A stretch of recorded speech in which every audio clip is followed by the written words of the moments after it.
Hi everyone. ఈ వీడియోలో గిట్‌లో fork అంటే ఏంటి? ఏదైనా ఒక రిపాజిటరీని గిట్‌హబ్‌లో నుంచి ఫోర్క్ చేసుకొని ఎలా వర్క్ చేయాలో చూద్దాము. ఫోర్క్ అనేది ఎందుకు యూజ్ అవుతుందంటే, వేరే వాళ్ళ అకౌంట్‌లో ఉన్న గిట్ రిపాజిటరీని మన అకౌంట్‌లోకి కాపీ చేసుకోవడం. ఇక్కడ నేను రిమోట్ రిపాజిటరీ అని మెన్షన్ చేశా. అంటే మన రిపాజిటరీ ఆన్‌లైన్‌లో ఉంటే గిట్‌హబ్, బిట్‌బకెట్, గిట్‌ల్యాబ్ ఇలాంటి వాటిలో ఉంటే దాన్ని రిమోట్ రిపాజిటరీ అని అంటాము. అక్కడ ఏదైనా ఒక పర్సన్ రిలేటెడ్ రిపాజిటరీ ఉంటే ఆ రిపాజిటరీని మన అకౌంట్‌లోకి కాపీ చేసుకోవడాన్నే ఫోర్క్ అంటాం. గిట్‌హబ్‌లో ఒక రిపాజిటరీ ఓపెన్ చేశాను. ఫుడ్ డెలివరీ మల్టీ వెండర్ అని. అది ఎవరి అకౌంట్‌లో ఉంది? Ninjas code official.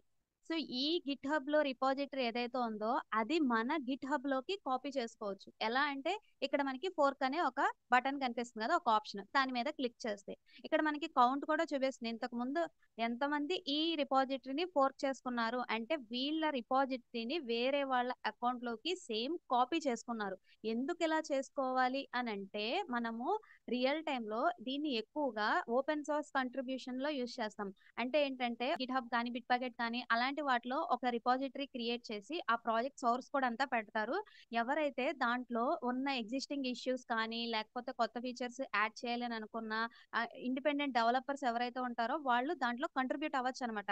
మనము ఎక్కువగా ఈ ఫోర్క్ అనే ఆప్షన్‌ని ఓపెన్ సోర్స్ ప్రాజెక్ట్‌లో కంట్రిబ్యూట్ చేయడానికి యూజ్ చేస్తామనమాట. జనరల్‌గా ఏదన్నా ఒక రిపాజిటరీ ఉంటే దాంట్లో మనము సెట్టింగ్స్‌లోకెళ్ళి కొలాబరేటర్స్‌లో ఏదన్నా పర్సన్‌ని యాడ్ చేసుకుంటే ఆ పర్సన్ ఆ రిపాజిటరీ మీద వర్క్ చేయొచ్చు. కానీ మనకి రియల్ టైమ్‌లో ఓపెన్ సోర్స్ ప్రాజెక్ట్‌లో hundreds of people, thousands of people work చేస్తా ఉంటారు. సో, అంతమందికి ఇక్కడ ఇలా కొలాబరేటర్ కింద యాక్సెస్ ఇవ్వరు. సో, ఎలా చేస్తారు వాళ్ళు అనంటే ఫోర్క్ చేసుకొని వాళ్ళు వాళ్ళ రిపాజిటరీ కింద దీన్ని కాపీ చేసుకుంటారు. సో, ఇక్కడ మనము ఫోర్క్ చేసుకునేది మెయిన్‌గా ఎందుకంటే ఓపెన్ సోర్స్ కంట్రిబ్యూషన్‌లో గాని, ఎక్కడైనా కానీ ఫోర్క్ చేసుకుంటే మన గిట్‌హబ్ అకౌంట్‌లోకి అది కాపీ అయిపోతుంది. అలా కాపీ అయింది ఏదైతే ఉందో అది మన అకౌంట్‌లో ఉంటుంది. మన గిట్‌హబ్ అకౌంట్‌లో నుంచి మన లోకల్ సిస్టమ్‌లోకి క్లోన్ చేసుకుంటాము. ఎందుకనంటే మనం వర్క్ చేయాల్సింది మన లోకల్‌లోనే చేస్తాము. అంటే మన గిట్‌హబ్ అకౌంట్‌లో డైరెక్ట్‌గా అంత చేంజెస్ అనేవి చెయ్యం కాబట్టి, మనము మన గిట్‌హబ్ అకౌంట్‌లో కాపీ అయిన రిపాజిటరీ ఏదైతే ఉందో దాన్ని మన లోకల్‌లోకి క్లోన్ చేసుకొని సమ్ చేంజెస్ అనేవి చేసి, కమిట్ చేసి, మళ్ళీ మన గిట్‌హబ్‌లోకి కాపీ రిపాజిటరీ ఏదైతే ఉందో గిట్‌హబ్‌లోకి పుష్ చేస్తాం. సో, అలా పుష్ చేసిన తర్వాత మనము పుల్ రిక్వెస్ట్ అనేది క్రియేట్ చేసుకోవచ్చు. లాస్ట్ వీడియోలో నేను పుల్ రిక్వెస్ట్ గురించి చెప్పాను. సో, ఇక్కడ మనకి పుల్ రిక్వెస్ట్ క్రియేట్ చేయడం అంటే ఏంటంటే, మనము కాపీ చేసుకున్నాం కదా! ఆ రిపాజిటరీలో నుంచి ఒరిజినల్ రిపాజిటరీ ఏదైతే ఉందో దాంట్లో మనము సమ్ చేంజెస్ అనేవి యాడ్ చేయాలి అని అనుకుంటున్నామని ఆ రిపాజిటరీ ఓనర్‌కి తెలుస్తుందనమాట. మనం ఒక పుల్ రిక్వెస్ట్‌ని క్రియేట్ చేస్తే, పుల్ రిక్వెస్ట్ అనేది మన రిపాజిటరీలోనే 2 బ్రాంచెస్‌ని మెర్జ్ చేయడానికి యూజ్ అవుతుంది. అంతే కాకుండా ఇక్కడ మనము ఫోర్క్ చేసుకున్నాక ఒక కాపీ రిపాజిటరీ క్రియేట్ అయింది కదా! ఈ కాపీ రిపాజిటరీలో ఏదన్నా బ్రాంచ్‌లో కోడు ఒరిజినల్ రిపాజిటరీలో ఏదన్నా బ్రాంచ్‌లోకి మెర్జ్ చేయాలి అనన్నా ఈ పుల్ రిక్వెస్ట్ అనేది యూజ్ అవుతుందనమాట. సో, ఇప్పుడు ఒక ఎగ్జాంపుల్ అనేది చూద్దాము. మన ఓన్ రిపాజిటరీని మనమైతే ఫోర్క్ చేసుకోలేము. నేనిక్కడ నా అకౌంట్‌లో ఒక రిపాజిటరీని ఓపెన్ చేశాను. కామర్స్ అని. సో, దాన్ని ఓపెన్ చేయంగానే ఇక్కడ మనకి ఫోర్క్ అనేది డిజేబుల్ అయ్యుంది. మెసేజ్ అనేది చూపిస్తున్నాయి. Cannot fork because you own this repository. అంటే మనము ఫోర్క్ చేయాలి అనంటే మన ఓన్ రిపాజిటరీని మనము చేయలేము. వేరే వాళ్ళ రిపాజిటరీని మనము మన అకౌంట్‌లోకి కాపీ చేసుకుంటున్నాం. ఫోర్క్ చేసుకుంటున్నాం. అలా చేయొచ్చు. సో, ఇప్పుడు నేను ఈ ఫోర్కింగ్‌కి ఎగ్జాంపుల్ నా 2 అకౌంట్స్ ద్వారా ఎక్స్‌ప్లెయిన్ చేస్తున్నాను. ఇక్కడ నాకు కోడ్ టెస్ట్ సిఎస్ఓల్ తెలుగు అనేది ఒక అకౌంట్. దాంట్లో కామర్స్ అనే ఒక రిపాజిటరీ ఉంది. దీన్ని నేను వేరే అకౌంట్‌లో ఫోర్క్ చేసుకుంటాను. సో, వేరే అకౌంట్ ఏది అనంటే ఇది. సిఎస్ఓల్ తెలుగు అనేది ఇంకొక అకౌంట్. దానిలో నేనిప్పుడు ఫోర్క్ చేస్తాను.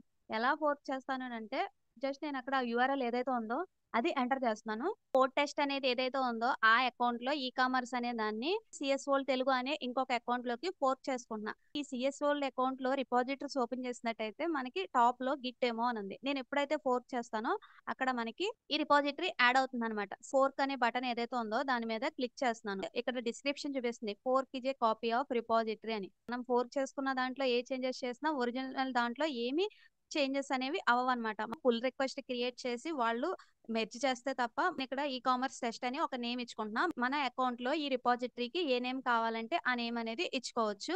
సో, ఇక్కడ మనకి కాపీ మెయిన్ బ్రాంచ్ ఓన్లీ అని ఒక ఆప్షన్ కనిపిస్తుంది. మనము ఫోర్క్ చేసుకునే రిపాజిటరీలో మల్టిపుల్ బ్రాంచెస్ ఉంటే అన్నీ కావాలి అని అనుకుంటే దీన్ని అన్‌చెక్ చేయాలి. ఓన్లీ మెయిన్ బ్రాంచే కావాలి అని అనుకుంటే దీన్ని చెక్ చేయాలి. సో, నేనిప్పుడు ఫోర్క్ చేస్తున్నాను.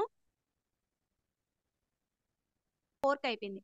నేను ఇప్పుడు ఒకసారి నా అకౌంట్ ఏదైతే ఉందో సిఎస్ సోల్ తెలుగు దాన్ని రీఫ్రెష్ చేస్తున్నాను. ఇక్కడ మనకి ఒక కొత్త రిపాజిటరీ క్రియేట్ అయింది. దాంట్లో నెక్స్ట్ లైన్ లో ఏం కనిపించిందంటే ఫోర్క్డ్ ఫ్రమ్ కోడ్ టెస్ట్ అని చెప్పి ఇంకొక అకౌంట్ ది చూపిస్తుంది. అంటే ఇది ఒరిజినల్. అక్కడ నుంచి మన అకౌంట్ కి మనము ఫోర్క్ చేసుకున్నాం. సో జనరల్ గా మనం ఫోర్క్ చేసుకున్నాక ఏం చేస్తాము, దాంట్లో సమ్ చేంజెస్ చేయాలి. అది మన లోకల్ సిస్టమ్ లోకి తెచ్చుకుని చేస్తాము. కాబట్టి నేను ఇక్కడ కూడా లోకల్ సిస్టమ్ లోకి తెచ్చుకుంటున్నాను. ఎలా తెచ్చుకుంటున్నాను అంటే క్లోన్ చేసుకుని. సో క్లోన్ చేయాలి అని అంటే యూఆర్ఎల్ అనేది యూజ్ చేస్తున్నాను. అంటే నేను విఎస్ కోడ్ ఎడిటర్ లో ఒక ఫోల్డర్ ని లోడ్ చేశాను. టెర్మినల్ ని ఓపెన్ చేస్తున్నాను. గిట్ క్లోన్ అని చెప్పి ఆ యూఆర్ఎల్ ని ఇక్కడ పేస్ట్ చేస్తాను.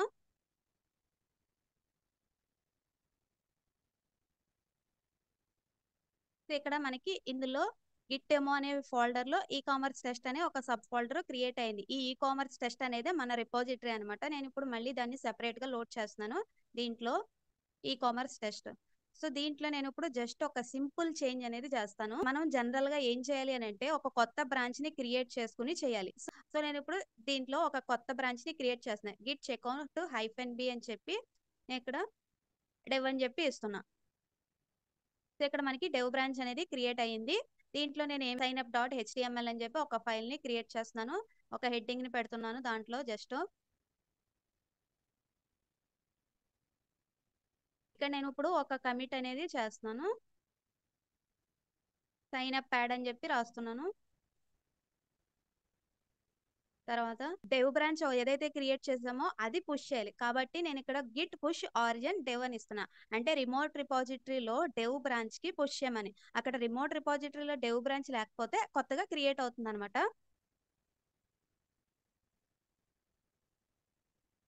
నేను ఇక్కడ ఓపెన్ చేస్తున్నాను ఆ రిపాజిటరీని. మనము ఫోర్క్ చేసుకున్న రిపాజిటరీలోనే ఇంతకు ముందు మెయిన్ ఒక బ్రాంచ్ ఉంది. ఇప్పుడు డెవ్ ఉంది. మనకి కంపేర్ అండ్ పుల్ రిక్వెస్ట్ ఉంది కదా, ఆ బటన్ ని క్లిక్ చేస్తే మనకి ఏమొస్తుందో చూద్దాం. మనకి లెఫ్ట్ హ్యాండ్ సైడ్ ఏమో ఒరిజినల్ రిపాజిటరీ ఎక్కడైతే ఉందో ఆ అకౌంట్, రైట్ హ్యాండ్ సైడ్ ఏమో మనం ఫోర్క్ చేసుకున్న అకౌంట్ అనమాట. అండ్ దాంట్లో బ్రాంచెస్ కూడా మళ్ళీ సెకండ్ ఆప్షన్ అనమాట. అకౌంట్ సెలెక్షన్, బ్రాంచ్ సెలెక్షన్ కూడా ఇక్కడ మనకు ఉంది. ఇక్కడ మనం కావాలి అని అంటే జస్ట్ మళ్ళీ మన అకౌంటే మనం ఇక్కడ సెలెక్ట్ చేసుకోవచ్చు. కానీ మనం చేయాల్సింది ఏంటంటే ఇక్కడ ఆ ఒరిజినల్ రిపాజిటరీలో మనము పుల్ రిక్వెస్ట్ అనేది క్రియేట్ చేస్తున్నాం దాంట్లో మెర్జ్ చేయడానికి. సో ఇక్కడ మనకి రైట్ హ్యాండ్ సైడ్ ఫోర్క్ చేసుకున్నాం కదా, దాంట్లో మెయిన్ బ్రాంచ్ అయినా చూస్ చేసుకోవచ్చు. కానీ ఇక్కడ మనకి మెయిన్ బ్రాంచ్ లో ఏ చేంజెస్ లేవని చెప్పి వచ్చింది. కాబట్టి డెవ్ బ్రాంచ్ సెలెక్ట్ చేస్తున్నా. ఇక్కడ డెవ్ బ్రాంచ్ లోవి ఆ ఒరిజినల్ రిపాజిటరీలో మెయిన్ బ్రాంచ్ లోకి యాడ్ చేస్తామని చెప్పి ఇక్కడ నేను ఏదైనా మెసేజ్ కావాలి అని అనుకుంటే రియల్ టైమ్ లో మనం కంపల్సరీ ఇక్కడ మెసేజ్ అనేది ఇవ్వాలన్నమాట. నేను ఇక్కడ just sign up page add అని చెప్పి ఇస్తున్నాను. సో ఇప్పుడు నేను నా కాపీ రిపాజిటరీలో నుంచి ఒరిజినల్ రిపాజిటరీలోకి ఒక పుల్ రిక్వెస్ట్ అనేది క్రియేట్ చేశాను. సో ఇప్పుడు నా ఒరిజినల్ రిపాజిటరీ నేను ఓపెన్ చేస్తే మనకి ఇక్కడ పుల్ రిక్వెస్ట్ అనే ఒక ట్యాబ్ ఉంది. దాని మీద క్లిక్ చేస్తే మనకి ఎవరెవరు పుల్ రిక్వెస్ట్లు పంపారో అవన్నీ ఇక్కడ వస్తాయి అనమాట. ఇప్పుడు మనకి రీసెంట్ గా వచ్చింది ఇదే అనమాట. సో దీని మీద క్లిక్ చేస్తే ఇక్కడ డిఫరెంట్ ఆప్షన్స్ అనేవి వస్తాయి. ఏమేమి కమిట్స్ జరిగినాయి అండ్ ఏమేమి ఫైల్స్ చేంజ్ అయినాయి ఇవన్నీ మనకి కనిపిస్తుంది అనమాట. ఇక్కడ మనకి ఈ ఫైల్ కొత్తగా క్రియేట్ అయింది, ఆ ఫైల్ ఈ కంటెంట్ యాడ్ అయింది, ఉన్న ఫైల్స్ లో ఏమన్నా చేంజెస్ జరిగినా అవి కూడా మనకి ఇక్కడ చూపిస్తుంది అనమాట. ఈ చేంజెస్ ఓకే అని అనుకుంటే మెర్జ్ పుల్ రిక్వెస్ట్ అని, మళ్ళీ తర్వాత కన్ఫర్మ్ పుల్ రిక్వెస్ట్ అని క్లిక్ చేస్తే ఈ ఒరిజినల్ రిపాజిటరీ ఏదైతే ఉందో దాంట్లో సైన్ అప్ పేజ్ అనేది యాడ్ అయ్యి వచ్చింది అనమాట. సో మనం ఏం చేసాము, ఈ రిపాజిటరీని మన అకౌంట్ లోకి ఫోర్క్ చేసుకున్నాం. సో ఫోర్క్ చేసుకుని ఏం చేసాము, మన లోకల్లోకి క్లోన్ చేసుకున్నాం. మన లోకల్లో క్లోన్ చేసి సమ్ చేంజెస్ అనేవి చేసి ఉన్న బ్రాంచ్ లోనైనా సమ్ చేంజెస్ చేయొచ్చు. కానీ జనరల్ గా అయితే కొత్త బ్రాంచ్ క్రియేట్ చేసి ఆ బ్రాంచ్ లోనే చేంజెస్ అనేవి చేస్తాం అనమాట. సో ఆ బ్రాంచ్ ని మన ఓన్ రిపాజిటరీలోకి పుష్ చేసేసాక మనం ఎక్కడి నుంచి అయితే ఫోర్క్ చేసుకున్నామో మన ఓన్ రిపాజిటరీలో నుంచి అక్కడికి సమ్ చేంజెస్ అనేవి యాడ్ చేయాలి అని అనుకుంటే పుల్ రిక్వెస్ట్ అనేది క్రియేట్ చేసుకోవాలన్నమాట. సో ఇది ఫోర్క్ గురించి. Thank you for watching.